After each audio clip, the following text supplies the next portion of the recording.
ಮಂತ್ರಿಗಿರಿ ಆಕಾಂಕ್ಷಿಗಳಿಗೆ ಸೋಮವಾರದ ಶುಭ ಮುಹೂರ್ತ. ಇಂದು ಸಂಜೆ 4 ಗಂಟೆಗೆ ನೂತನ ಸಚಿವರ ಪದಗ್ರಹಣ ಆಗುತ್ತೆ. ಸಿಎಂ ಡಿಕೆ ಸಂಪುಟ ಸೇರೋದಕ್ಕೆ ಹಾಗಾದ್ರೆ ಯಾರಿಗೆಲ್ಲ ಅವಕಾಶ ಸಿಗಬಹುದು? ರಾಜ್ಯ ರಾಜಕೀಯದಲ್ಲಿ ಕಳೆದ ಹಲವು ದಿನಗಳಿಂದ ಸಾಕಷ್ಟು ಚರ್ಚೆಗೆ ಕಾರಣ ಆಗಿರತಕ್ಕಂಥ ಸಚಿವ ಸಂಪುಟ ವಿಸ್ತರಣೆಗೆ ಇದೀಗ ಕ್ಷಣಗಣನೆ ಆರಂಭ ಆಗಿದೆ. ಇಂದು ಸಂಜೆ ನಡೆಯಲಿರ್ತಕ್ಕಂಥ ಪ್ರಮಾಣ ವಚನ ಸಮಾರಂಭದ ಮೂಲಕ ಸರ್ಕಾರಕ್ಕೆ ಒಂದು ಹೊಸ ಮುಖಗಳು ಸೇರ್ಪಡೆ ಆಗ್ತಾ ಇದ್ದಾರೆ. ರಾಜಕೀಯ ವಲಯದಲ್ಲಿ ತೀವ್ರ ಕುತೂಹಲ ಕೂಡ ಮೂಡಿಸಿದೆ ಈ ಒಂದು ವಿಚಾರ. ಮೂಲಗಳ ಪ್ರಕಾರ 18ರಿಂದ 20 ಶಾಸಕರಿಗೆ ಸಚಿವ ಸ್ಥಾನ ಸಿಗ್ತಕ್ಕಂಥ ಸಾಧ್ಯತೆ ಇದೆ. ಕೊನೆಯ ಕ್ಷಣದವರೆಗೂ ಯಾರು ಅದೃಷ್ಟಶಾಲಿಗಳು, ಯಾರಿಗೆ ನಿರಾಸೆ ಅನ್ನುವಂಥ ಒಂದು ಲೆಕ್ಕಾಚಾರ ನಡೀತಾ ಇದ್ದಾರೆ. ಆಕಾಂಕ್ಷಿಗಳಲ್ಲಿ ಒಂದು ರೀತಿ ಢವ ಶುರುವಾಗ್ಬಿಟ್ಟಿದೆ. ಇವತ್ತು ಸಂಜೆ 4 ಗಂಟೆಗೆ ನಡೆಯಲಿರೋ ಸಮಾರಂಭದಲ್ಲಿ ನೂತನ ಸಚಿವರು ಪ್ರಮಾಣ ವಚನ ಸ್ವೀಕರಿಸ್ತಾ ಇದ್ದಾರೆ.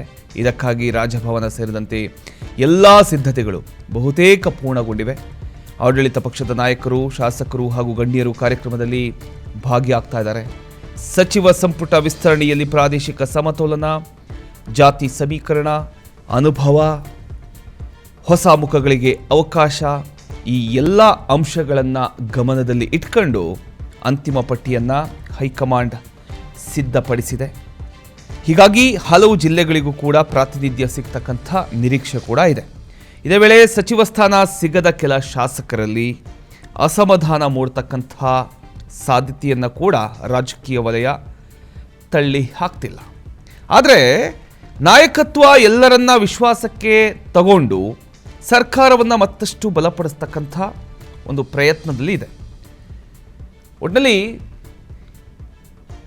ಇವತ್ತಿನ ಸಂಪುಟ ವಿಸ್ತರಣೆ ಸರ್ಕಾರದ ಆಡಳಿತಕ್ಕೆ ಒಂದು ಹೊಸ ವೇಗ ನೀಡುತ್ತಾ, ಯಾರಿಗೆ ಪ್ರಮುಖ ಖಾತೆಗಳು ಸಿಗತ್ತೆ, ಯಾರು ಸಂಪುಟಕ್ಕೆ ಹೊಸದಾಗಿ ಎಂಟ್ರಿ ಕೊಡ್ತಾರೆ ಅನ್ನುವಂಥ ಒಂದಿಷ್ಟು ಕುತೂಹಲಕ್ಕೆ ಇವತ್ತು ಸಂಜೆ ತೆರೆ ಬೀಳುವಂಥ ಎಲ್ಲ ಸಾಧ್ಯತೆಗಳು ಇದ್ದಾವೆ.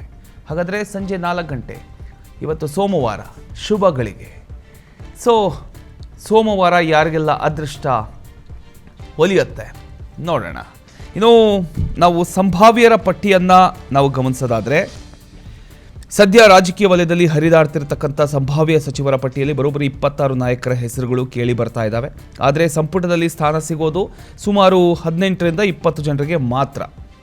ಹೀಗಾಗಿ ಕೊನೆಯ ಕ್ಷಣದವರೆಗೂ ಲೆಕ್ಕಾಚಾರ, ಸಮೀಕರಣ ಮತ್ತು ಹೈಕಮಾಂಡ್ ಮಟ್ಟದ ಚರ್ಚೆಗಳು ಮುಂದುವರಿತಾ ಇದೆ. ಅದರಲ್ಲಿ ಸಂಭಾವ್ಯ ಪಟ್ಟಿಯಲ್ಲಿ ನಾವು ನೋಡೋದಾದ್ರೆ ಮೊದಲಿಗೆ ಜಮೀರ್ ಅಹಮದ್ ಖಾನ್ ಅವರು, ಇನ್ನು ಚೆಲುವರಾಯ ಸ್ವಾಮಿ ಚಾಮರಾಜಪೇಟೆ, ಅಂದರೆ ಜಮೀರ್ ಅಹಮದ್ ಖಾನ್ ಅವರು ಚಾಮರಾಜಪೇಟೆ ಮಾಜಿ ಸಚಿವರು ಇವರು. ಇನ್ನು 5 ಸಲ ಶಾಸಕರಾಗಿದ್ದಾರೆ. ಅಲ್ಪಸಂಖ್ಯಾತ ಸಮುದಾಯದಿಂದ ಇವರು ಆಯ್ಕೆಯಾಗ್ತಕ್ಕಂಥ ಎಲ್ಲ ಸಾಧ್ಯತೆಗಳು ಇದೆ. ಇವರು ಕೂಡ ಪ್ರಮಾಣ ವಚನ ಸ್ವೀಕರಿಸ್ತಕ್ಕಂಥ ಸಾಧ್ಯತೆ ಇದೆ. ಇನ್ನು ಚೆಲುವರಾಯ ಸ್ವಾಮಿ ಇವರು ನಾಗಮಂಗಲ ಶಾಸಕರು, 4 ಸಲ ಶಾಸಕರಾಗಿದ್ದಾರೆ, 3 ಬಾರಿ ಸಚಿವರು ಕೂಡ ಆಗಿದ್ದಾರೆ. ಒಕ್ಕಲಿಗ ಸಮುದಾಯದವರು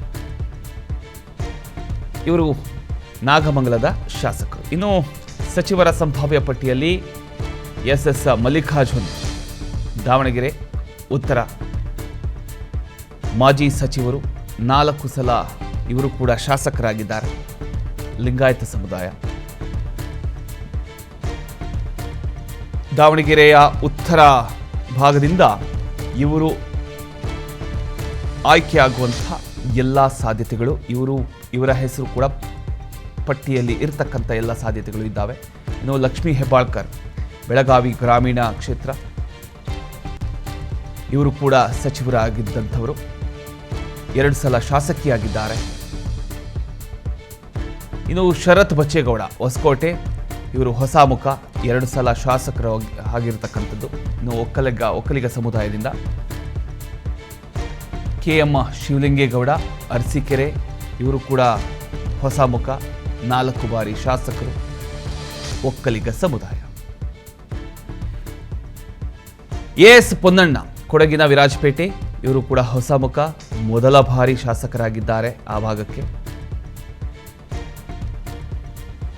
ಕೊಡಗಿನಿಂದ ಸಚಿವರಾಗಿ ಅವರು ಆಯ್ಕೆ ಆಗ್ತಕ್ಕಂಥ ಸಾಧ್ಯತೆ ಇದೆ. ಇನ್ನು ತನ್ವೀರ್ ಸೇಠ್ ನರಸಿಂಹರಾಜ ಕ್ಷೇತ್ರ ಹೊಸ ಮುಖ, 6 ಸಲ ಶಾಸಕರಾಗಿದ್ದಾರೆ, ಅಲ್ಪಸಂಖ್ಯಾತ. ಇನ್ನು ಅಶೋಕ್ ಪಟ್ಟಣ್ ರಾಮದುರ್ಗ, ಇವರು ಕೂಡ ಹೊಸ ಮುಖ, 4 ಸಲ ಶಾಸಕರಾಗಿದ್ದರು. ಉಮಾಶ್ರೀ ವಿಧಾನ ಪರಿಷತ್ ಸದಸ್ಯೆ, ಇವರು ಮಾಜಿ ಸಚಿವೆ, ದೇವಾಂಗಕ್ಕೆ ಬರ್ತಾರೆ ಇವರು. ವಿಜಯಾನಂದ ಕಾಶಪ್ಪನವರು ಹುನಗುಂದ, ಇವರು ಕೂಡ ಹೊಸ ಮುಖ, 2 ಬಾರಿ ಶಾಸಕರು, ಲಿಂಗಾಯತ ಸಮುದಾಯ. ಯಶವಂತ ರಾಯಗೌಡ ಪಾಟೀಲ್ ಇಂಡಿ ಕ್ಷೇತ್ರದ ಶಾಸಕರು, ಹೊಸ ಮುಖ, 4 ಬಾರಿ ಶಾಸಕರಾಗಿದ್ದಾರೆ, ಲಿಂಗಾಯತ ಸಮುದಾಯದಿಂದ. ಇವರಿಗೂ ಕೂಡ ಒಂದು ಅವಕಾಶ ಸಿಗುವಂಥ ಸಾಧ್ಯತೆಗಳಿದ್ದಾವೆ. ಇನ್ನು NS ಬೋಸರಾಜ್ ವಿಧಾನ ಪರಿಷತ್ ಸದಸ್ಯ, ಹೊಸ ಮುಖ, ಕ್ಷತ್ರಿಯ, ಇವರಿಗೂ ಕೂಡ ಅವಕಾಶ ಸಿಗುವಂಥ ಎಲ್ಲ ಸಾಧ್ಯತೆಗಳು ಇದ್ದಾವೆ. ಇನ್ನು ಮಧು ಬಂಗಾರಪ್ಪ ಸೊರಬ, ಮಾಜಿ ಸಚಿವರು ಕೂಡ ಮೊದಲ ಬಾರಿ ಶಾಸಕರಾಗಿದ್ದಾರೆ. ಸಲೀಂ ಅಹ್ಮದ್ ವಿಧಾನ ಪರಿಷತ್ ಸದಸ್ಯ, ಹೊಸ ಮುಖ, ಅಲ್ಪಸಂಖ್ಯಾತ.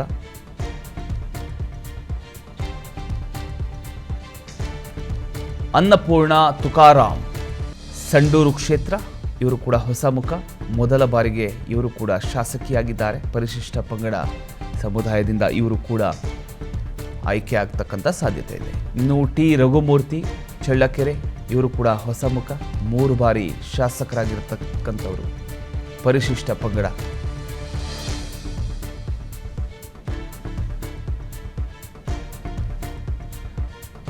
ರಿಜ್ವಾನ್ ಅರ್ಷದ್ ಶಿವಾಜಿನಗರ ಕ್ಷೇತ್ರದ ಶಾಸಕರು, ಹೊಸ ಮುಖ, 2 ಬಾರಿ ಶಾಸಕರಾಗಿದ್ದಾರೆ ಶಿವಾಜಿನಗರಲ್ಲಿ, ಅಲ್ಪಸಂಖ್ಯಾತರು.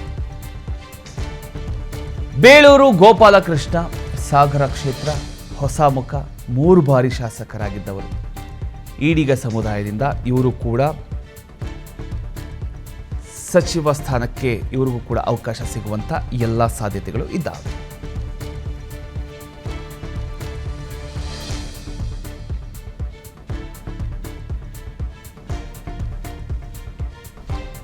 ಈ ಬಾರಿಯ ಸಂಪುಟ ವಿಸ್ತರಣೆಯಲ್ಲಿ ಪ್ರಾದೇಶಿಕ ಸಮತೋಲನ, ಜಾತಿ ಸಮೀಕರಣ, ಅನುಭವ ಹಾಗೂ ಹೊಸ ನಾಯಕರಿಗೆ ಒಂದು ಅವಕಾಶ, ಈ 4 ಅಂಶಗಳನ್ನು ಪ್ರಮುಖವಾಗಿ ಪರಿಗಣಿಸಲಾಗಿದೆ ಅಂತ ಹೇಳಲಾಗ್ತಾ ಇದೆ.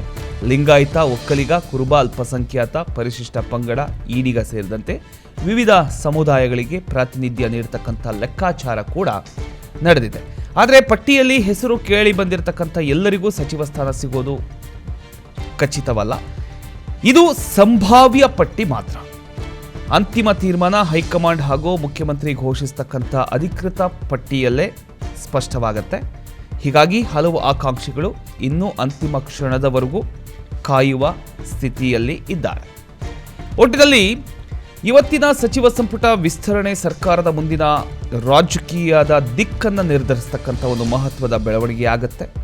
ಯಾರು ಮಂತ್ರಿ ಆಗ್ತಾರೆ, ಯಾರಿಗೆ ಪ್ರಮುಖ ಖಾತೆಗಳು ಸಿಗ್ತವೆ, ಯಾರು ನಿರಾಸೆ ಅನುಭವಿಸ್ತಾರೆ ಅನ್ನುವಂಥ ಎಲ್ಲ ಪ್ರಶ್ನೆಗಳಿಗೆ ಇವತ್ತು ಸಂಜೆ 4 ಗಂಟೆಗೆ ಉತ್ತರ ಸಿಗುವಂಥ ಸಾಧ್ಯತೆಗಳು ಇದ್ದಾವೆ. ಸೊ ಒಂದಿಷ್ಟು ಜನ ನಿರಾಸೆ ಆಗ್ಬೋದು, ಒಂದಿಷ್ಟು ಜನಕ್ಕೆ ಖುಷಿ ಆಗ್ಬೋದು. ನಿರಾಸೆ ಆದಂಥವರು ಒಂದಿಷ್ಟು ಪ್ರಶ್ನೆಗಳನ್ನು ಹಾಕುವಂಥ ಸಾಧ್ಯತೆಗಳು ಇದ್ದಾವೆ. ಸೊ ಮುಖ್ಯಮಂತ್ರಿಯಾಗಿರ್ತಕ್ಕಂಥವರು ಎಲ್ಲವನ್ನ ಸಮಾನವಾಗಿ ತೆಗೆದುಕೊಳ್ಬೇಕಾಗತ್ತೆ, ಸಮಾನವಾಗಿ ನೋಡಬೇಕಾಗತ್ತೆ, ಆ್ಯಂಡ್ ಎಲ್ಲರನ್ನ ಸಮಾಧಾನ ಪಡಿಸುವಂಥ ಕೆಲಸವನ್ನು ಕೂಡ ಮಾಡಬೇಕಾಗತ್ತೆ.